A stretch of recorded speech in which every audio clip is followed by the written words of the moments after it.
What is going on, you guys? It is your boy Cyrus Obsidian here at Obsidian Games, here to bring you some more Yu-Gi-Oh content. So let us swing on in.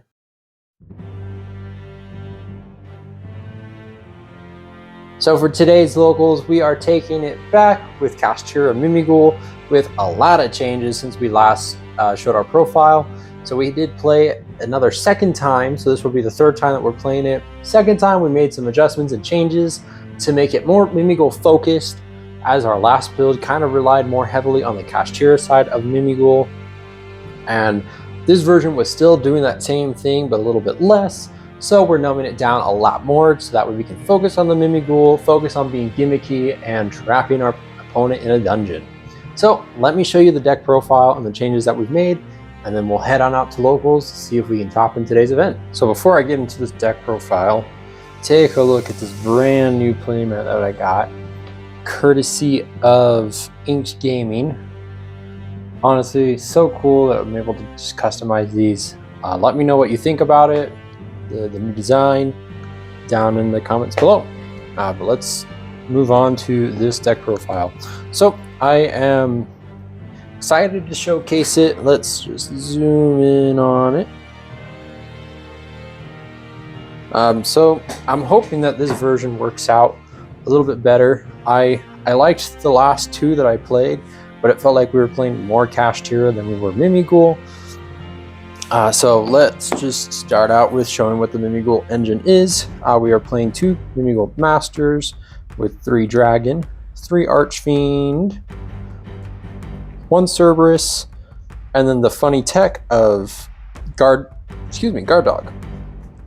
So Guard Dog, if we hopefully resolve it today, be a good lock, being floodgating. I never feel good about floodgating, but sometimes you just have to do that. And then as for the spells, we're playing 3 Dungeon, 2 Maker, and 2 Room. So I think playing 2 Room is probably solid where I'd keep it at. I did desperately want to play 3 Room, so that way I'd see it more often, but tis that it is. Maker, I think Maker needs to stay at 2. There is no reason to play 3. And Dungeon, you absolutely do need it at 3. For our Kashtira engine, we are playing 3 Unicorn, 1 Planet, and then 1 Birth.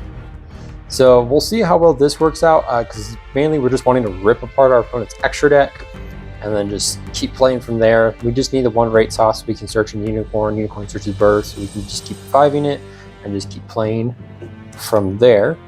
We are playing 2 copies of Triple Tactic Talent, 1 Instant Fusion, 1 Terraforming, 1 Pot of Prosperity, and 1 Call by the Grave to hit some hand traps, dig into resources, Triple Tactics to rip our opponent's hand, Terraforming to search out our 2 field spells, and then Instant Fusion for a funny extra deck card that will help us get into Guard Dog. And then our hand traps. So we did update our hand trap lineup to be a little bit more. We are playing 3 copies of Droll and Lockbird, 3 copies of Shifter, and yes, I know those 2 definitely don't mix very well, but with playing 12 slotted hand traps with our Imperms and Ash, we're bound to see like a sort of combo with these. If we do end up seeing Shifter and Droll in the same hand, I think we're always just going to prioritize Shifter, since there aren't a lot of decks aside from Tempai that can play through Shifter, but we'll see where that goes. So that's our main. Our extra deck, we play 1 copy of El Shaddai Winda with 1 Master of Ham. Funny enough, both of them are Instant Fusion targets, but Master of Ham is the one that we're going to use Instant Fusion for, since this will let us set our Guard Dog to our side of the field, and then we're able to flip it face up with Beauregard Dragon that we also play, but we'll get to there. And then Winda, you'll see why we play the Winda. Next, for our Xyzs, we are playing 1 Tantrum Toddler, 1 Downward Magician, using the Tantrum, 1 Red Eyes Flare for the Unicorn, 1 Typhon, and 1 Zeus. So Zeus, really, Tantrum, Downward, Zeus, that whole line. We'll see if Typhon like hasn't came up in a really long time, so I might start cutting it from builds. Flare, Last time we played, it came up and we were able to win with that, Burning in Time. But we'll see as well. For our links, we're playing 1 Relinquished Anima, 2 copies of IP Masquerena, just because we always felt like we needed a second link too. IP is probably just the best generic link that doesn't need to have any sort of advantage for, and since we have room for it, we can play it. 1 Shadal Construct. So this is how we get into Winda. Since Construct only requires 2 flip monsters, and guess what? We're playing a deck full of flips. So we're able to just link into Construct, and hopefully Cerberus hits us a dark monster that we can take, that our opponent will give to us, and we just go into Winda that way. But if not, that's why the second IP comes in. We just go into IP first, then Construct, fuse away those 2 into Winda. Next we do play the 1 SP Little Knight still, 1 Nightmare Phoenix, 1 Nightmare Unicorn, and then of course the Beauregard Dragon to round up our link lineup.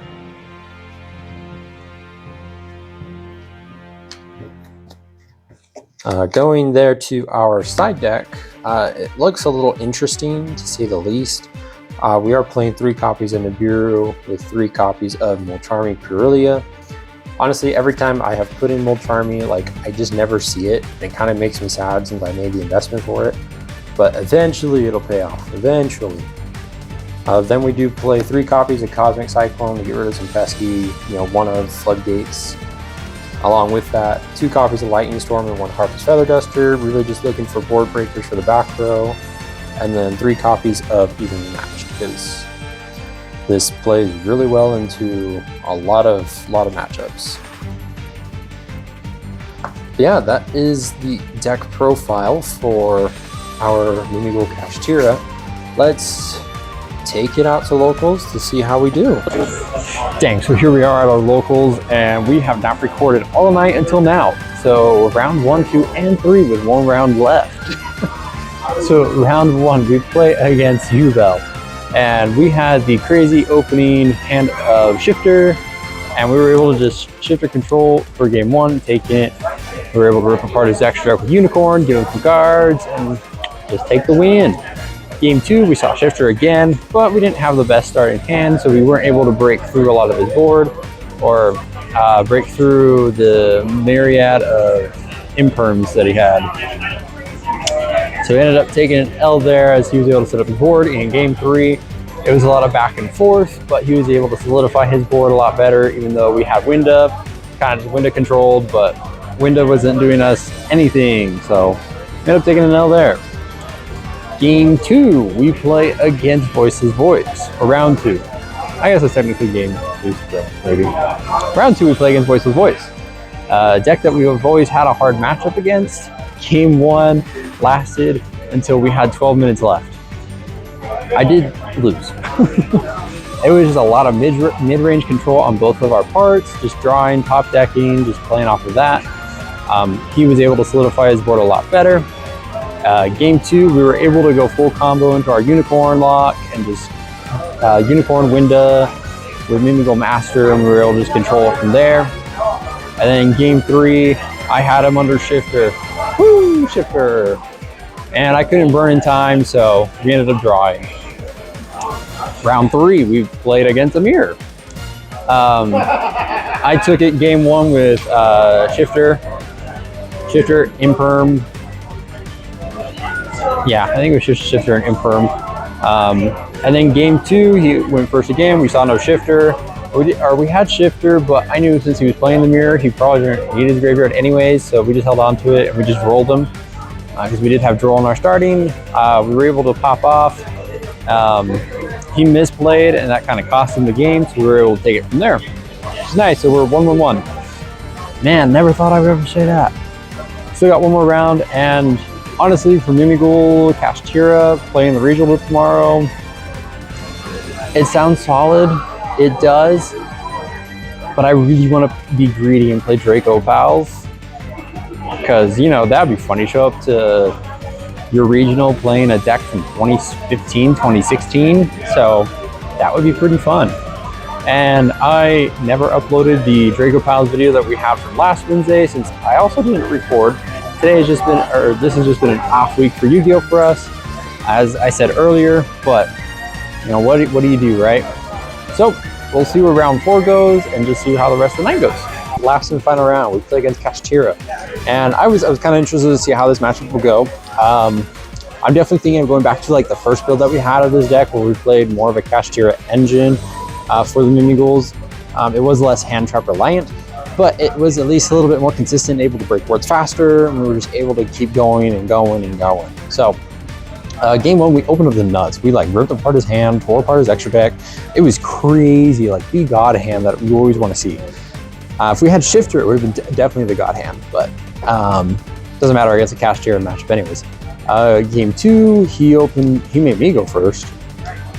And we played into, did we play into mid? I think we played into mid, I can't remember. I feel like we did. But he took it. And then game 3, we open up first. We're able to establish not a great board at all. So he was able to just clean it, have me down to like 700 life points. We nibbed him, hoping that we could just clear his board, but nah, he got it on the clapback. It was freaking insane. So we ended up taking an L. We ended up 1-1-2 tonight, taking 5th out of the 10, which isn't bad, but hoping for better. Anyway, I think maybe we're just gonna F it and just play Pepe tomorrow for regional. Because, you know, why not play Pendulum? Catch people off guard. But we'll see. That's it for this local diaries, everyone. Catch me on the next one, because we're hoping that we will play Draco Pals, and after this regional, we're probably just gonna go to fun stuff anyways. So pass it over to you.